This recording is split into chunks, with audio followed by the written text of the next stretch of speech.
De mødtes i et køkken, og de kom fra hver sit rum. For stedet, hvor de boede, var et kollegium.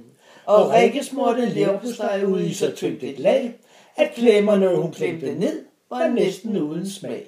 Og mens hun gumlede løs, så tryllede han med dybfrossen pizza og pasta kogt i vand.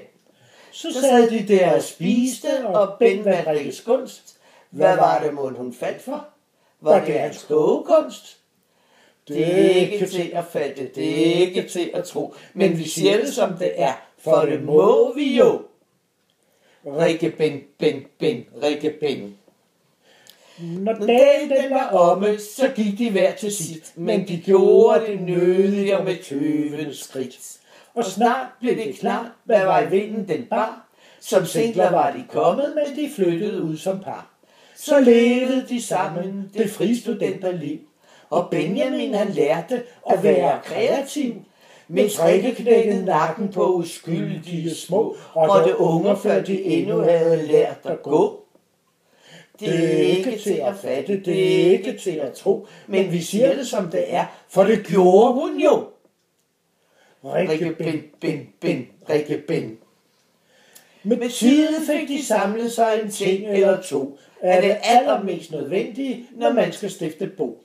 Designersofa, æggestol og lækker stereo, med hjælp fra Novo Nordisk og fra Kunde og Co. At lave reklamer er en vanskelig sag.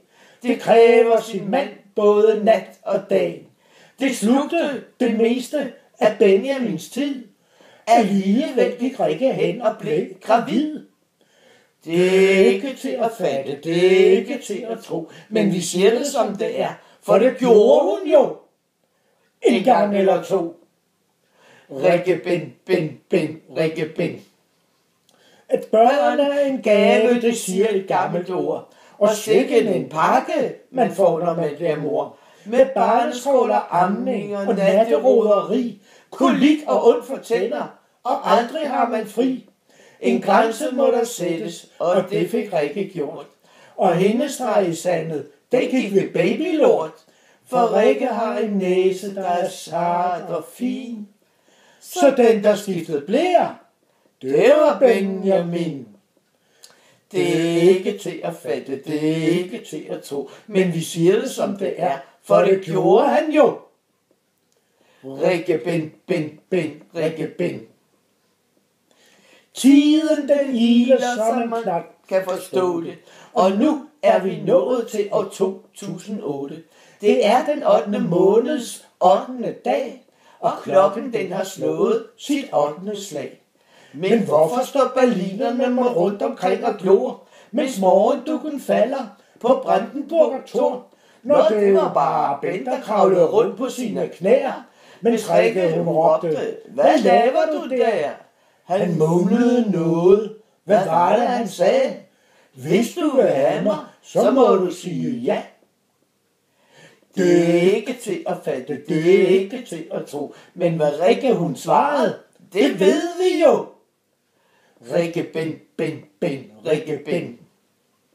Ja, tiden den iler, så man knap kan forstå det, og meget skal nås, men hvordan skal man nå det? Du Benjamin, så Rikke, få nu ikke stress, jeg vil jo nødig lægge på dig et pres. Nu er det 5 år siden, at jeg gav dig mit ja. Er det ikke snart på tide, at vi får en bryllupsdag? Og Benjamin han tænkte så rigtig grundigt om. Tør jeg må tage skridtet og springe ud som kom? En beslutning må træffes af jeg mus eller mand. Og tænk, så sprang han ud på det dybe vand. Det er ikke til at fatte, det er ikke til at tro, men vi siger det som det er, for det gjorde han jo. Ja, det er ikke til at fatte, det er ikke til at tro, men nu sidder det her og fejrer de to. Rikke Ben, Rikke Ben.